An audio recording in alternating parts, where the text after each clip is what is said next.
Hey Brian, Hey, Vlad. Good morning. Well, good morning. Where are you based right now? I'm actually right now in Spain. What about you? In Spain? Very good. Yeah, no, I'm in Denver, Colorado. So it's 10 o'clock in the morning here. What time is it? What time is it there? Like 5 p.m., 6 p.m. 6 p.m. Nice. Well, thanks for skipping dinner so you could do this with me. Now, my dinner usually around 9 p.m. So all good. Fair enough. All right. So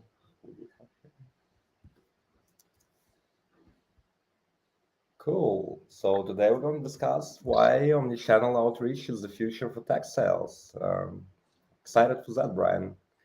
Yeah, I know. absolutely. No, it's a good topic. And I was trying to think. I was thinking today, and even yesterday when we were going through the deck, like why is this topic something that's important? And like why are we doing a presentation on omni-channel outreach?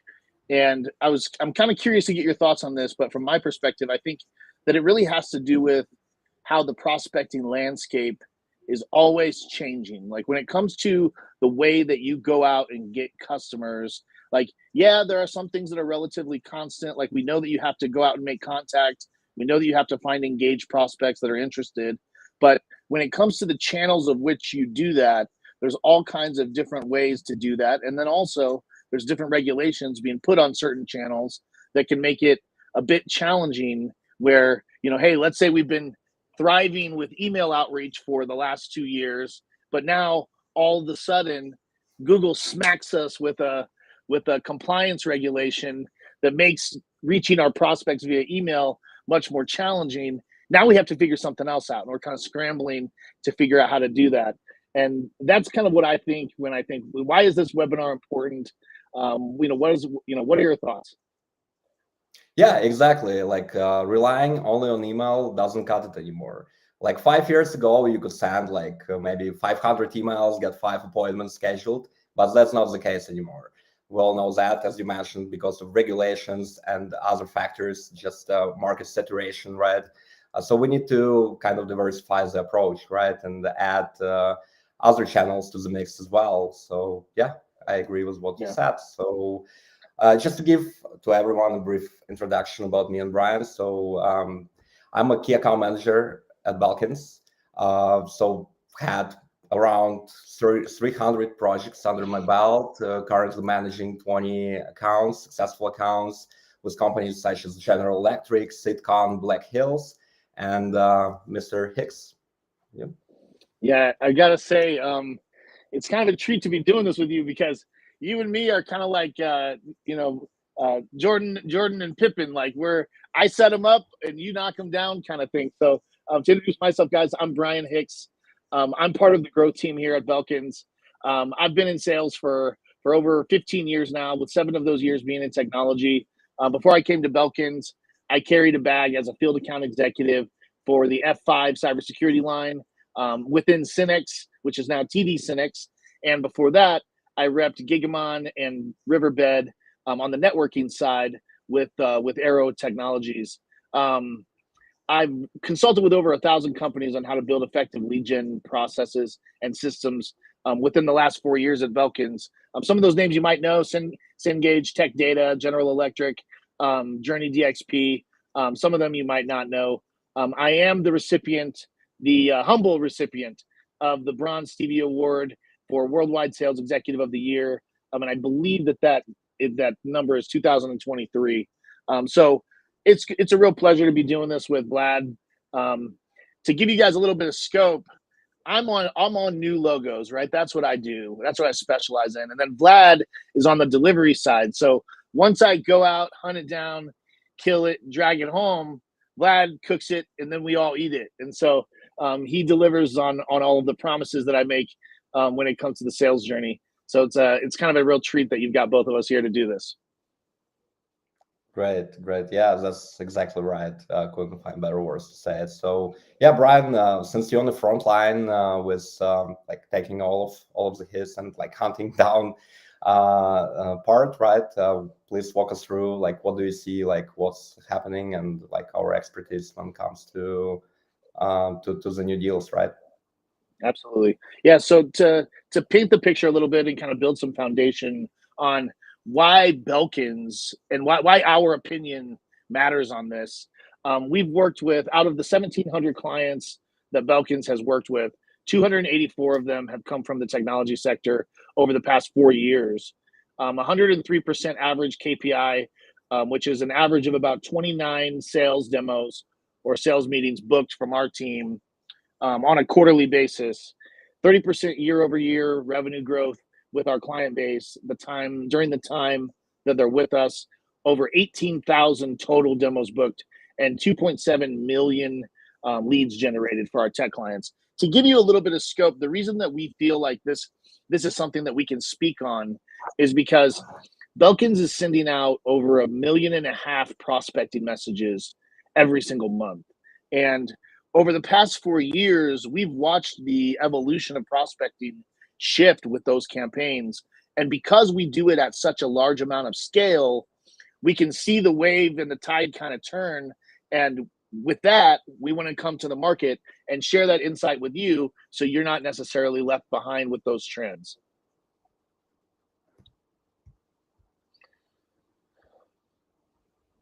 Some of the notable clients and their success stories with us, you can find these on our website.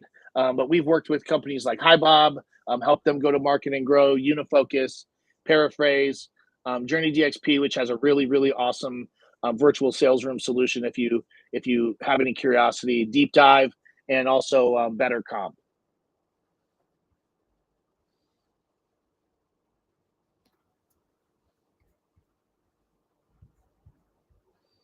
And the average profile of tech company that we're going to review. So one thing that's really important for us is tech is a huge umbrella. So when thinking about the type of stats that we're going to give you and the type of feedback, now I think that omnichannel is probably going to be a universal best practice for all tech, to be frank. But obviously, you're going to incorporate different strategies when it comes to enterprise targets versus SMB targets. You're going to use different strategies and approaches. So it's important for us to kind of set the stage on the foundation of the tech companies that we're going to review today. So we're focusing on B2B, so no B2C here. Subscription-based solutions, $10 to $20 million in annual revenue, annual contract value of $25 to $50,000.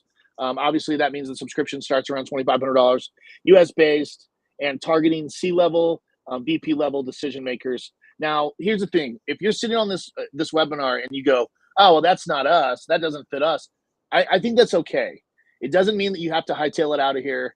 I think that what we're going to talk about today is still going to be relevant for you, but I just wanted to make sure that we understand exactly what tech profile we're using for companies, because there's also so many different ways that you can kind of go to market. So this is just an important thing to note.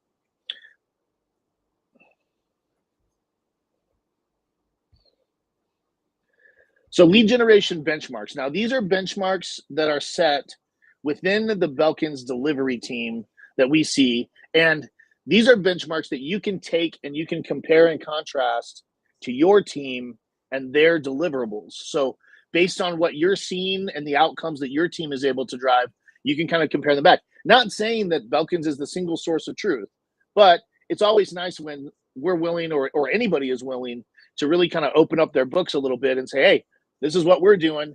It's not like a who's doing better or who's doing worse. It's just something that you can compare to. Hey, Belkins is an agency. This is the only thing that they do, and our team isn't doing too bad. Or hey, we've got some room or some opportunity for improvement. Our SDRs at Belkins average about 2 to 4 sales qualified demos booked for our clients per month. With that all considered, the profile that I just showed you, we convert about 0.5 to 1% of our contact lead to demo, and there's a 9 to 12% conversion from demo to client within our client base. So if you think about it, and we kind of run the numbers right, we reach out to 1,000 people. We drive out of that 1,000 people 5 to 10 meetings. 5 to 10 meetings. If we're driving 10, the client's closing 1 deal out of those 10 meetings. So that kind of breaks it down for you. The cost the cost per demo scheduled ranges from about $600 to $900. So we're talking about cost of acquisition per appointment of around $600 to $900 just to get you in the room across the desk with that prospect to have a conversation. When the rubber meets the road and you break down the cost of services for Belkins with outcomes, the cost of acquisition of a customer ranges around $7,500 to $9,000. Sales cycle 7 to 12 months on average. I've talked to some clients that their sales cycle is 90 days. Some it's 6 months, but on average, we find between 7 to 12 touches is, 7 to 12 months is pretty standard. I'm glad that that's not the case with us. Glad any thought on that? No, that's about right. Like I see, like from my side, when clients come in, they have an expectation to get the deal closed, not even like 3 months, but in some cases like 1 month.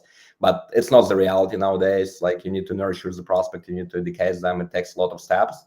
So yeah, in most cases, totally it aligns with the reality, 7 to 12 months on average. So yeah, that's about right. Cool. Good. All right.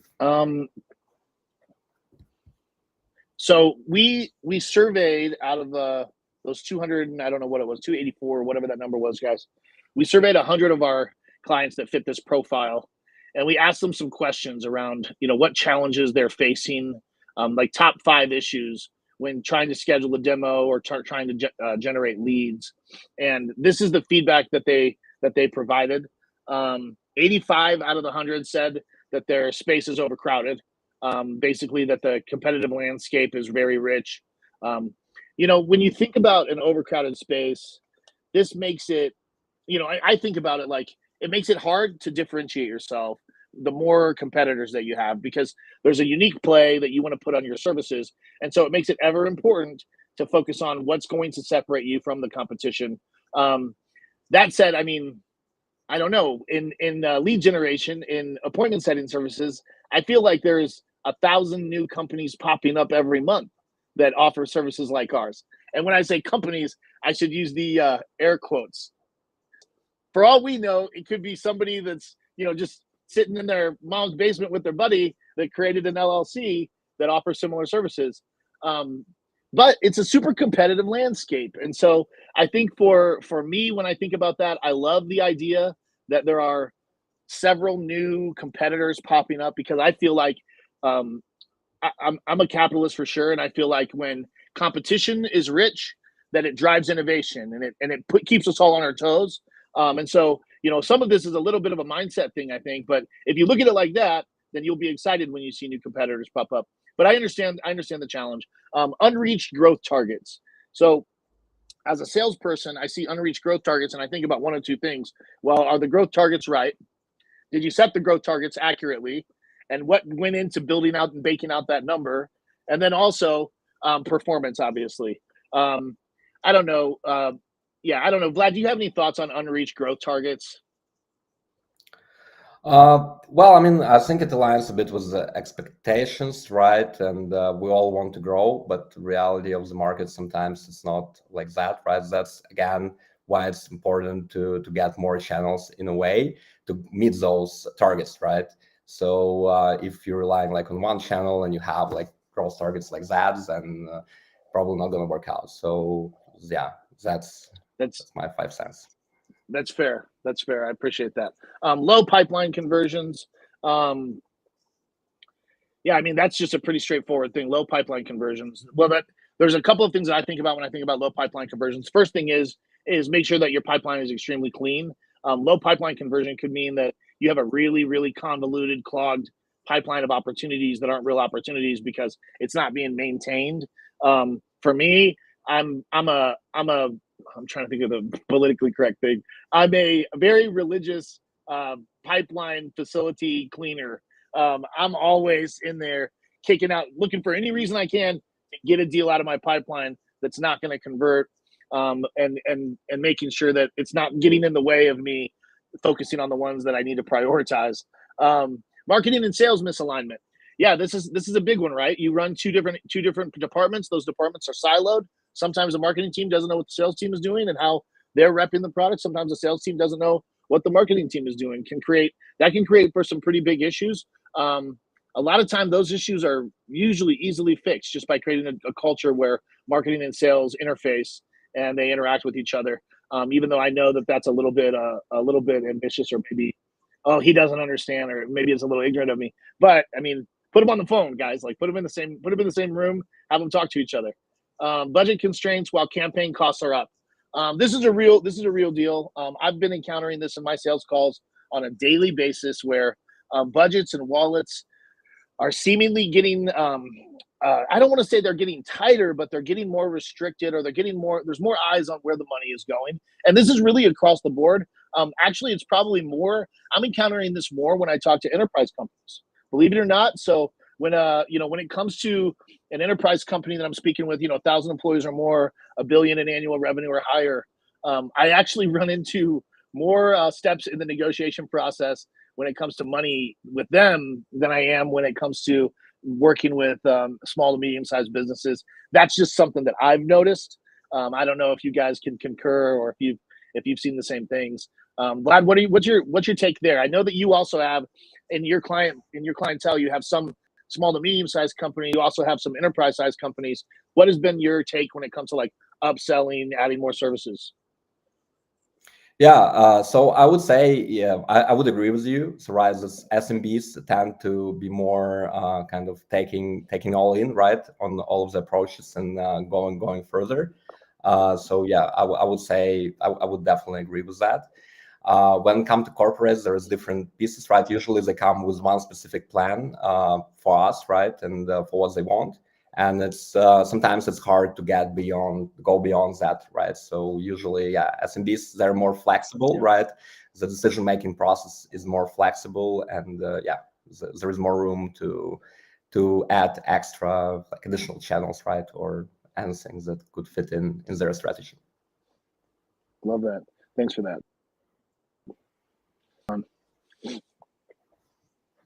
Okay, now let's talk about how companies. And this has just been our experience. So we're not saying these are the only ways that companies try to solve this problem. This is what we've experienced. The issues that we just shared are pretty common, but we've found that companies kind of address them in different ways. So you have some companies, if they're dealing with increased costs, year over year spend increases, maybe they'll expand in-house teams, or they'll add more tools. They'll try to supplement some of their headcount by maybe adding some tools that in the long run are going to save them some money. They'll focus on only inbound, or focus on only outbound prospecting. I see this a lot. I talk to people where they've been in business for 15 years. They've been killing it for 15 years, and they've never sent an outbound prospecting message. They've only just sunk their money into ads and into Google and Facebook, and that's how they've grown their business. And it's really staggering sometimes to learn this stuff, because I know that there's opportunity in both. But it's true though. Building out your go-to-market off of just marketing or sales. Yeah, this is a really common mistake, a very common mistake that companies make, where they look at the sales team and what the sales team are doing, or they look at the marketing team and what the marketing team are doing, and they start to build out their go-to-market there. While the delivery team is probably the best suited to help you build a go-to-market strategy based on how the delivery is actually happening, how those clients are actually being serviced. You have to think about who's best suited to help build a go-to-market strategy. Yeah, sales can help with messaging, and marketing will definitely help, but the delivery team is important. The product team is really important to talk to. The people that are behind the scenes, kind of pulling the levers, actually making the machine move. And so, considering these, the ways that you solve these problems, there's a lot of opportunities for pitfalls where you put in a lot of work and you invest a lot of time and resources, and maybe you still have the problems when all is said and done anyways. So just things to consider.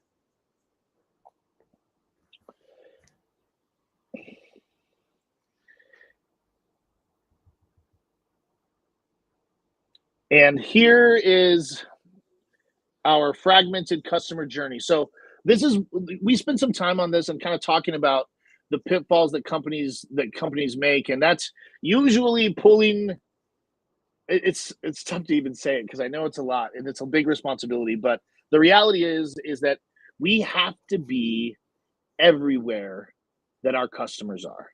The bottom line is it's it's no longer just an email play that will work. It's no longer just a SEO strategy that will get you to the promised land. We have to be everywhere that our customers are, and we have to be everywhere like where our prospects are. And so when you think about the customer journey, you can't just, and we have them kind of highlighted here, and I'm going to stay on the slide for a second and give everybody an opportunity just to kind of take it in. But when you think about the stages of the customer journey, where they recognize a problem, they describe the need, they explore solutions to fix it, they search for vendors, and then they validate the decision and find a consensus within the internal stakeholders to actually solve the problem. And then you think at each of those stages where that customer is, where you are, where are you? Well, are you just at SEO, organic search, when they recognize the problem? And then when they describe the need, are you focusing on thought leadership content and doing blogs and focusing on events and doing things in person? Are you doing nothing when it's time for them to explore solutions? Because every platform, every channel matters. It's not just LinkedIn. It's not just events. It's not just cold email. We have to really focus on balancing all of these, keeping all of these different channels in the air, or these balls in the air at the same time, because we need to be where they are.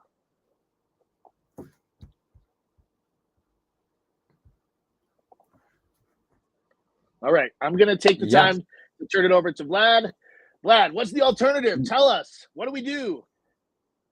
I'm gonna tell you just right now. So the alternative is omnichannel strategy. So getting each channel that you have within your reach and unifying it into one holistic approach, having consistent messaging across all channels.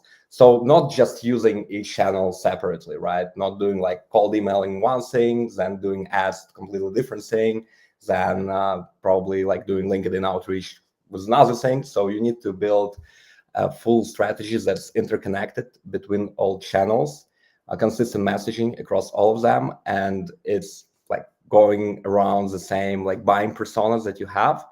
And yeah, so that's basically what we start doing this year, right, with all of the clients.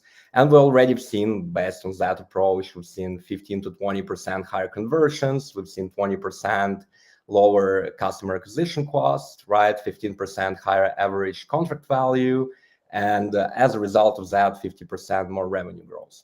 So to break it down, what is the omnichannel, right? What we need to consider when we build that strategy. So first and foremost is right place, right timing.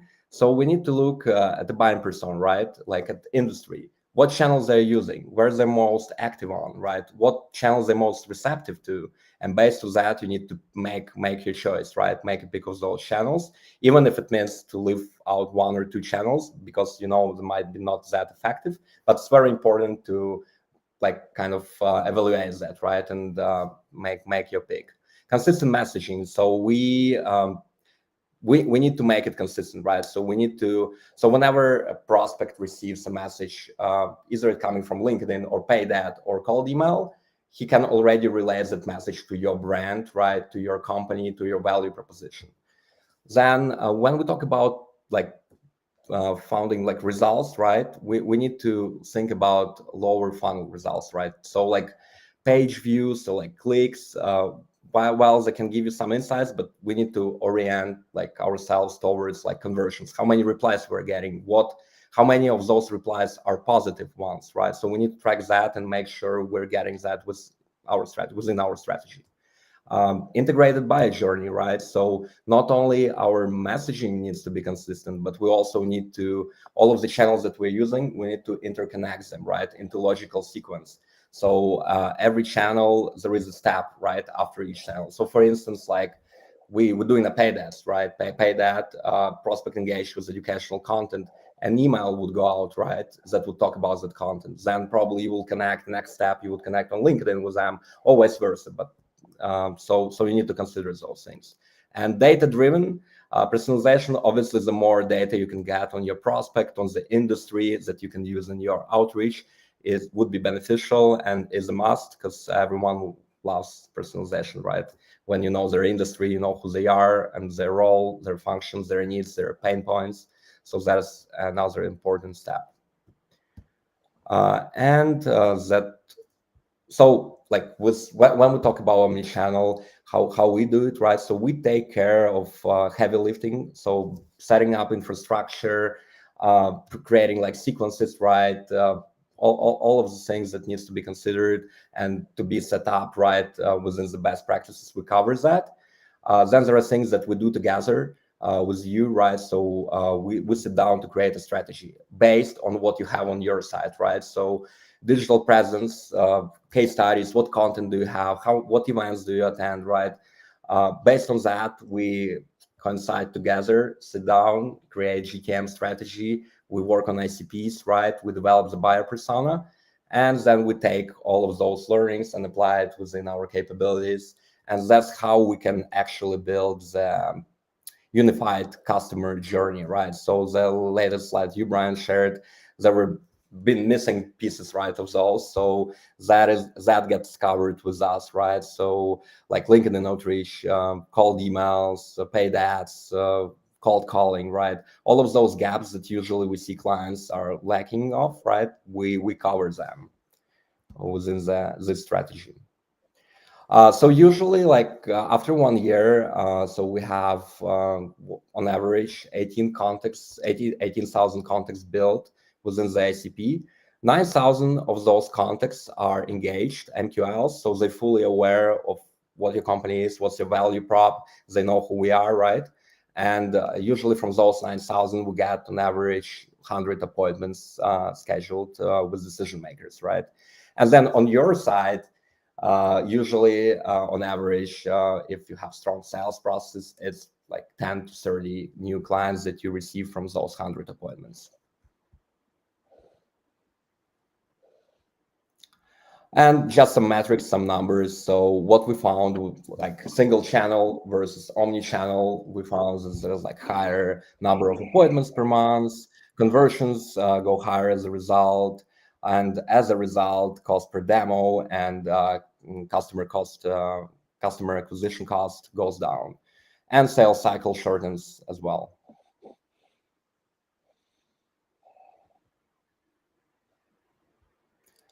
So one of the things that we want to recommend as a part of this webinar is actually one of our best practices is omnichannel, event-based omnichannel approach. So that's something to consider, like especially for 2025, right? Maybe you have any shows, any conferences that you plan to attend. So it's really important to consider those because it's a really great strategy to build the connection before the actual show happens, right? To sit down, break down each conference, what it is about, why your potential client is going to attend that, consider all those points, build the strategy based on that, and start nurturing and getting in touch with them before the actual conference, before the event. Not only you can nurture them, so even if they not necessarily like agree for a meeting during the conference, but they would already know who you are. So if you bump into them during the conference, they would already know your brand, right? Your company, what are you doing? And it would be a better conversation starter, right? Just meeting them calls there.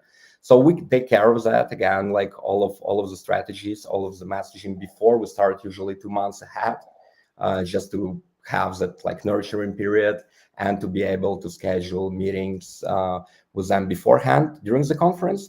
And after conference happens, we also have post-conference campaigns, right? So even if some of them didn't meet with you there, we still put them in nurturing sequences, trying to engage them and pull them for an online meeting.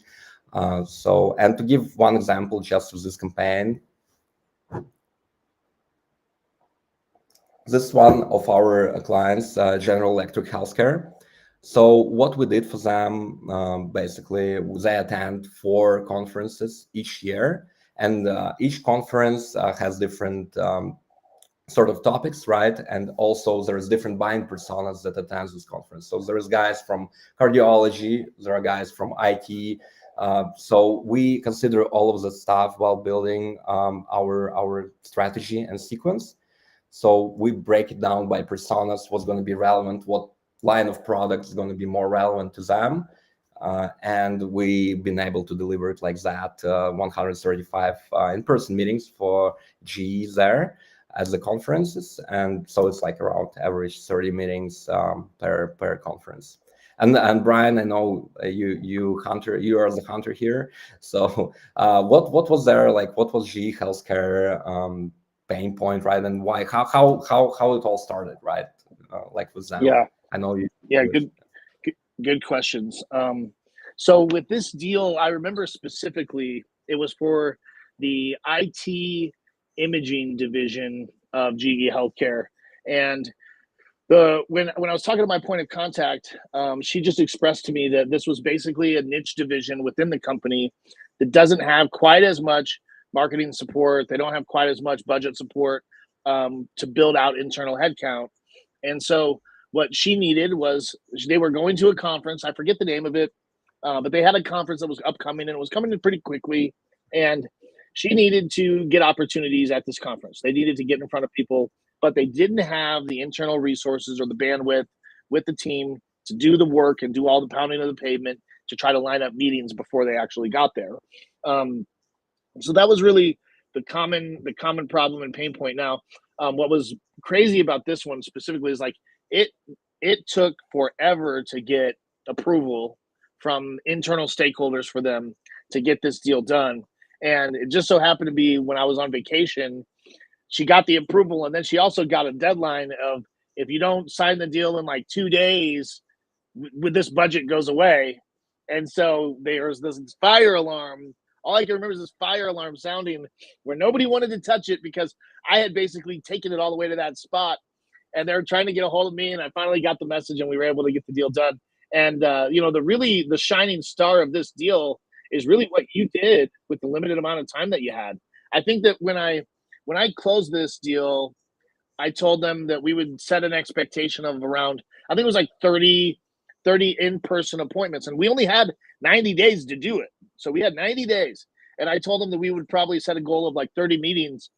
And in 90 days, I think I want to say you guys delivered like 51 meetings in that 90-day period of time, and you just took the Yeah, ball and shattered it. You hit the ball way out of the park, out of the city. And so that's really the beauty of this deal specifically. But yeah, I mean, they were just crunched under time. They were crunched for resources. A lot of us would see a logo like this and go, "Oh, they have unlimited money, like they have a blank checkbook." Well, not necessarily. You might be surprised at how they run different divisions of businesses. And so, yeah, that's what this one was. great. Yeah, yeah. Bring more of those. On it, on it. So now some tips for tech companies, right? Just how to be strong in within your approach, no matter what it is. So first and foremost, increase digital presence. I'm telling this to every client. So before even starting the outreach, you need to make sure you have website is up to date, optimized. You have case studies, you have content, right? Because all of the prospects before agreeing to any sort of demo or to a call, they would check your websites, they would check your case studies, they would check your reviews, right?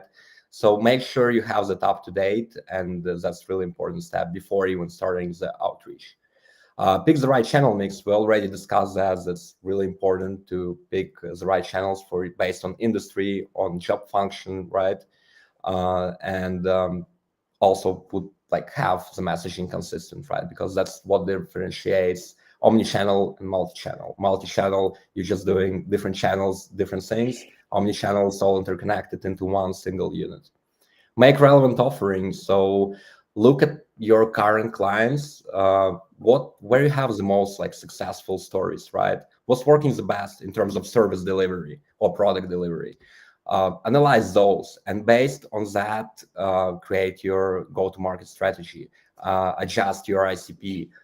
So consider things like that, and not necessarily who brings more revenue and stuff like that.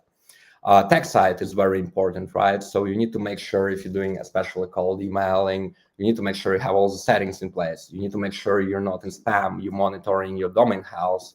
So make sure you're using the right tools. And we at Balkans use our like own tools that we built folderly. So yeah, feel free to check it out. We can put a link probably in chat. And focus on the long run, because in reality, as with the sales cycles we discussed with Brian, dedicating 3 months just to one channel and overall for the whole strategy is simply not enough. 3 months is probably going to tell you some things that you need to adjust, but in reality, dedicate at least 12 months to each campaigns that you're doing, each channels that you're using. Try different things. Try to changing like the integrated sequence. Try changing the channels. But yeah, dedicate at least 12 months to your campaigns because that's when the results start to come in and your investment starts to make sense. And some other tips, Brian, I know you hear more on nurturing leads, right? And keeping on working with CRM. So probably you could give some tips and some insights on this 5. Yeah, nurture audience before outbound. I can't stress it enough as a seller how awesome it is when somebody comes on to a sales call, first time talking to them, and they don't need me to necessarily give them the 100,000-foot view of Belkins because they're getting our newsletter, or they're seeing our blog, or they're listening to our podcast, or they're getting they're getting marketing content sent to them on a regular basis that they're actually reading. The nurturing before outbound really helps when outbound does happen. So if they already are aware of who you are, they already know your logo, they've already kind of maybe even tinkered around on the website, and then you reach out to them, it just is a much smoother process. It doesn't feel like cold outreach, really. If you can touch them beforehand, it doesn't feel like it's cold. Automate follow-ups for lost deals. I cannot stress enough how important follow-up is. Even on lost deals, and it depends on the reason, I think, for me. Depending on what the reason for the deal being lost is, if I'm going to follow up with it or not. But one of my favorite deal loss reasons is lost to a competitor.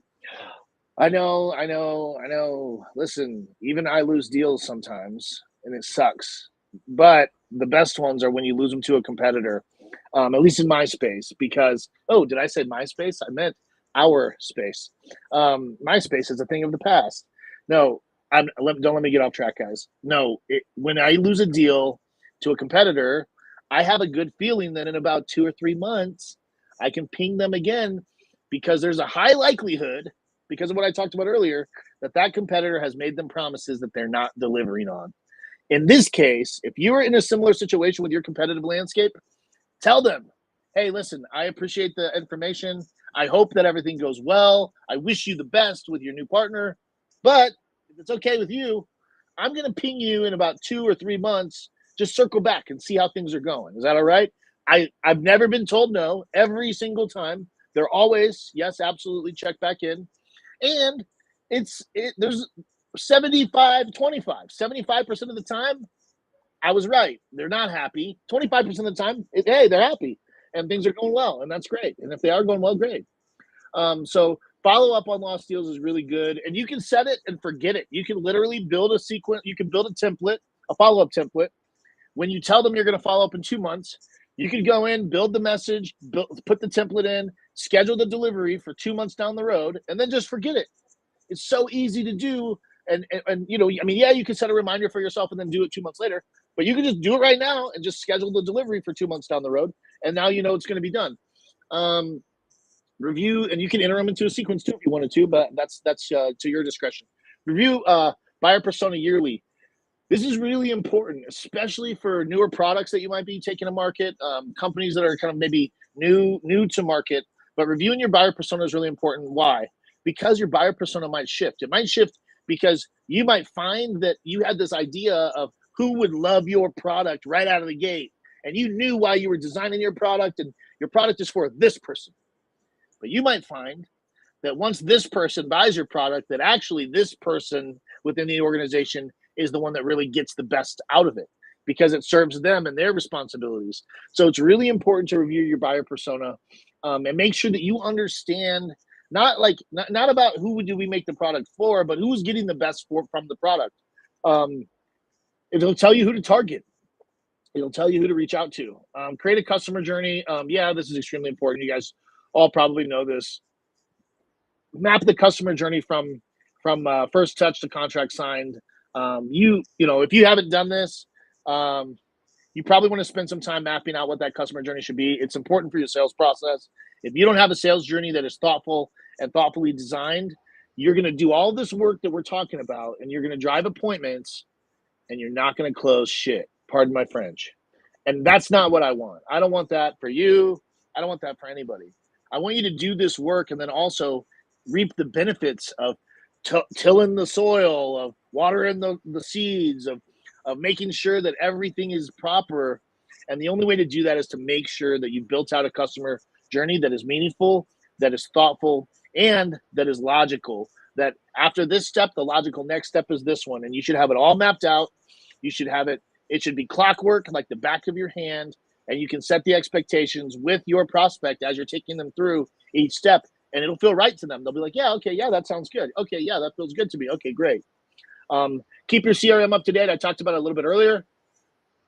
Data decay is a real thing. Listen, data decays at a rate of 70.3% year over year at the frequency at which people get promoted, they quit, they get fired. And so it's important that you purge the data that's in your database. You don't just let contacts sit there for years and years and years, because there's a high likelihood that those people are no longer the right people with those titles. And so do some refreshes, do some enrichment. Whether you do it, whether you dedicate some resources to doing it, whether you come to Belkins and have us do it, we can do it for you. Give us your database. We will enrich it. We will take out the names of the people that are no longer there, and we'll put the names of the people that are there now. You know, if you need help with it, we can do it. But either way, I'm not trying to sell us. I'm just saying, just do it though, regardless of who you use to do it. Keep your CRM up to date. You'll be thankful. You'll be grateful that you did. Gift time, right? Oh yeah, That's, this is exciting. yeah. We've never done this on a webinar. I'm excited about this. You want to click it, or you want me to? I just did. Okay, cool. Yeah, I didn't want to click it, then it goes to. All right. So this is pretty cool. Today's the day of special gifts from Belkins. I really love this. Like I mentioned, we've never, that I know of, any webinar I've delivered, we've never done something like this. So it's kind of cool. We're testing out something. 2024 email and LinkedIn benchmarks report. You can use that QR code, scan the code, and it'll take you to this benchmarks report so you can review it. You can use it for your in-house discussions. 1 hour consultation with our account executive and account strategist. So basically a 1 hour discussion with a Brian Hicks and a Vlad Buko.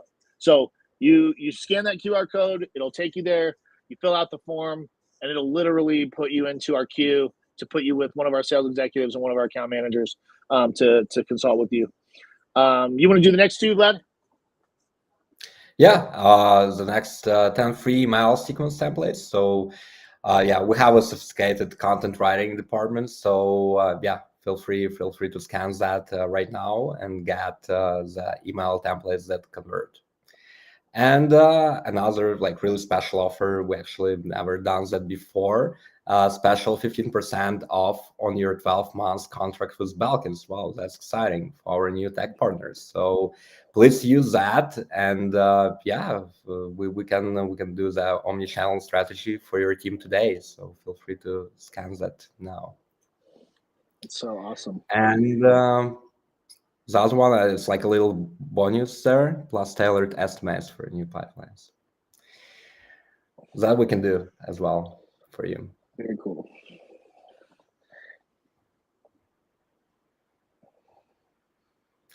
Okay, and so did everyone get a chance to scan the codes? If not, there are in the chat.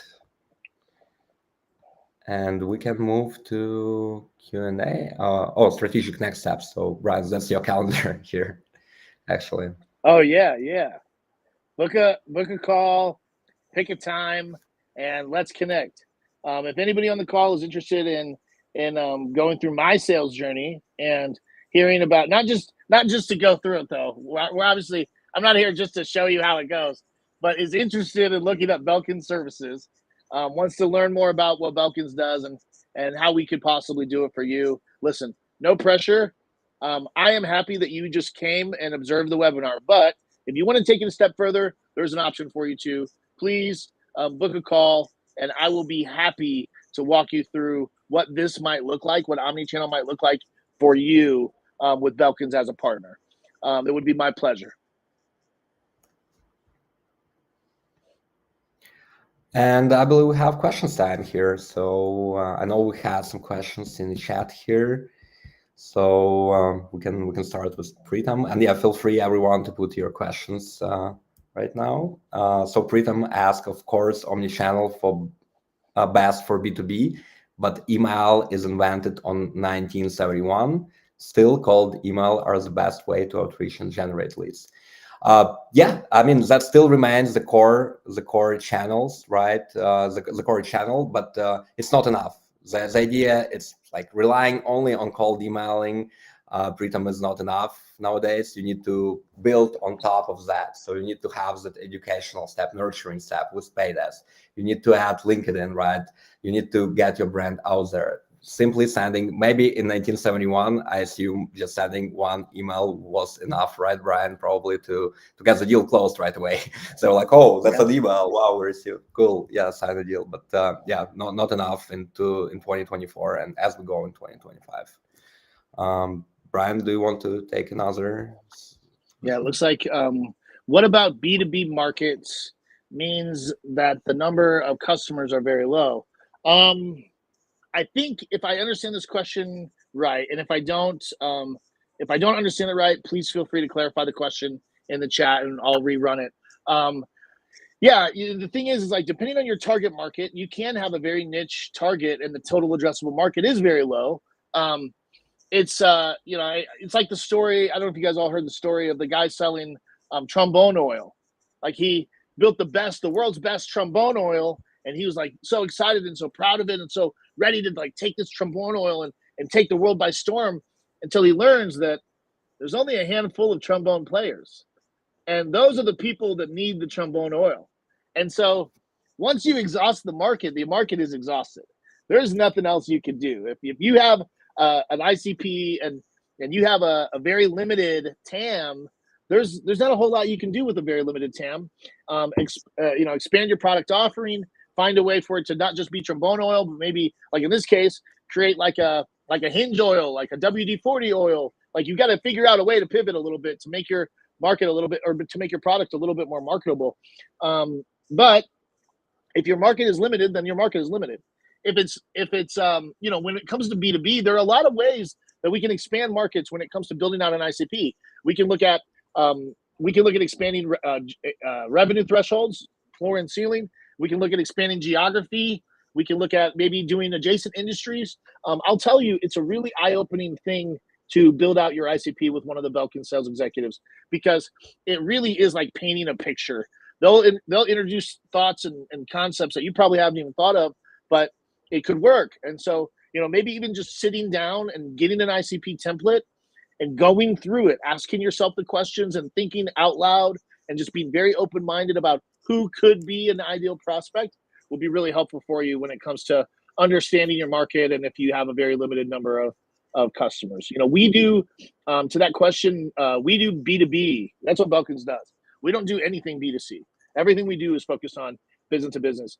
And there are some industries that have 5,000 companies that we can find, and there are some that have 100,000. It really depends. Yeah, sure. How will an omnichannel strategy help us in today's realities when there are a lot of challenges and customer preferences change? So yeah, that's what we discussed. That's why it's really important to evaluate your buying persona, re-evaluate, right, constantly your ICP, consider all of the changes in the industry, in their customer, in their buying behavior, right? So it's really important to do that at least each 12 months, and in some cases even like each 6 months, because as you mentioned, right now the world's spinning faster, everything changing much faster. So it's just really by addressing those changes within your strategy, within your messaging, that's how you get to them, right? And that's how you can ensure your omnichannel strategy is successful when you address them within your messaging, within your ads, within your content, right? So that's really important. Yeah, it's a good question, Stacey. Let's see, any more questions? Yeah. You want to take the next one? Let's see. Do you have a system where you bring all the multi-channel data together, or you do it in the CRM? Yeah, good question. So yes, and I would say yes and yes. So for Belkins, when it comes to us driving opportunities for ourselves, yes, we do have a lot of automation created that brings it all into our HubSpot instance. So we're HubSpot users, and I can go in pretty quick order and understand what source brought that lead to us, what they clicked on, what they liked, what was it that made them come to Belkins. If it was outbound or inbound driven, it's all captured within our HubSpot. And so, there's a lot of rules to be created and a lot of automation to be created in order to do that. But you'll be better off once you take the time to do it, because then you just look at that contact record and you can see it. You can see what their journey has been up until meeting me.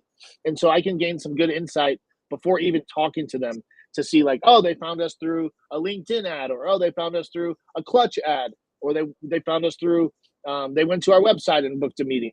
And so, there's a way you can do it within your CRM that kind of makes it like really easy to view, great for just gaining insight initially.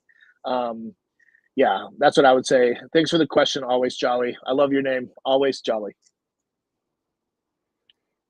Okay. How to get B2B content syndication campaigns.